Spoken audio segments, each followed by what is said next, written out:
திமுகவை பொறுத்த மட்டில் அது ஒரு குடும்ப ஆட்சி தான். அந்த குடும்பத்தினுடைய நோக்கம் என்னன்னா, அவங்க எதையாவது பேசுவாங்க. உணர்ச்சி வசமாக பேசுவாங்க. மொழி உணர்வு, மொழி வெறிய தூண்டுற மாதிரியெல்லாம் பேசுவாங்க. 1965 மொழி போர் நடந்தது, அதில் தமிழ் வென்றது, இந்தி அறிக்கையை விளக்கணும் அப்படின்னு சொல்லுவாங்க. ஆனால் கருணாநிதி குடும்பம் தான் இந்தியை ப்ரமோட் பண்ணுறது. கருணாநிதி குடும்பம் தான். இப்போ ஸ்டாலினுடைய மகள் செந்தாமரை நடத்தக்கூடிய பள்ளியில் தான் இந்தி ப்ரமோஷன் நடக்குது.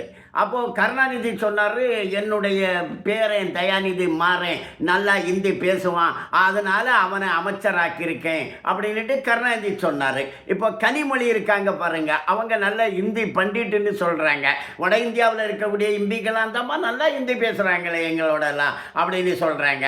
அப்போ அவங்கெல்லாம் இந்தி படிப்பாங்க, அவங்கெல்லாம் இந்தி பள்ளிக்கூடத்தை நடத்துவாங்க. ஆனால் இந்திக்கு எதிராக நாங்கள் போராடணும், வந்து தீ குளித்து சாகுங்கள் அப்படின்னுக்கிட்டு மக்களை அழைப்பாங்க. இவங்க குடும்பத்தில் யாரும் சாக மாட்டாங்க. இந்தி போராட்டத்தில் செத்தது கருணாநிதி குடும்பத்தில் யாரும் கிடையாது. இந்தி போராட்டம் நடத்தினவங்களுக்கும் திமுகவுக்கும் சம்பந்தமே கிடையாது, அது வேற. ஆனால் அந்த மொழி வெறிய தூண்டுறதுக்காக ஒரு படம் எடுத்தாங்களாம், பராசக்தின்னுட்டு. படம் எடுத்தது யாரு? உதயநிதிக்கு பையன்.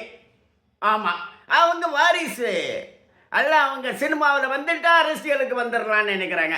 சினிமாவில் கதாநாயகன் கதையில் என்ன காமிப்பாங்கன்னா, கதாநாயகனை நல்லவனை மாதிரி காமிப்பாங்க.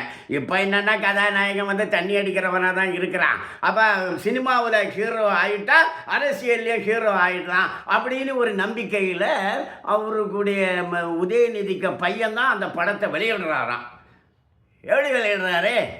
அவர் எங்கே போய் சம்பாதிக்கிறாரு? உதயநிதி எங்கே போய் சம்பாதிக்கிறாரு? எப்படி வெளியிடுறாரு? 500 கோடி, 1000 கோடி, 2000 கோடி அப்படியெல்லாம் செலவு பண்ணி ரெட் ஜெயில் படம் தயாரிக்கிறாங்களே. பணம் எங்கேருந்து வருது? எல்லாம் ஊழல் பணம் தான். ஊழல் பணத்தில் மொழி வரியை தூண்டுறதுக்காக தயாரித்த படம். திமுக காரங்கள்லாம் போய் பார்ப்பாங்க, கூட்டம் அலை மோதும் அப்படின்னு எதிர்பார்த்தாங்க. ஆனால் ஈயாடுது, யாரும் வரல. இது எதை காட்டுனா, திமுக காரன் அந்த குடும்பத்தை நம்பல, திமுக காரன் படம் பார்க்க வரல பராசக்தியை அப்படிங்கிறது இது காட்டுது. திமுக காரனே இப்போ அந்த குடும்பத்துக்கு ஓட்டு போட மாட்டான். அந்த குடும்பம் தான் கட்சி. திமுக இந்த தேர்தலில் டெபாசிட் வாங்காது அப்படிங்கிறத பராசக்தி தோல்வி நமக்கு காட்டுது. வணக்கம்.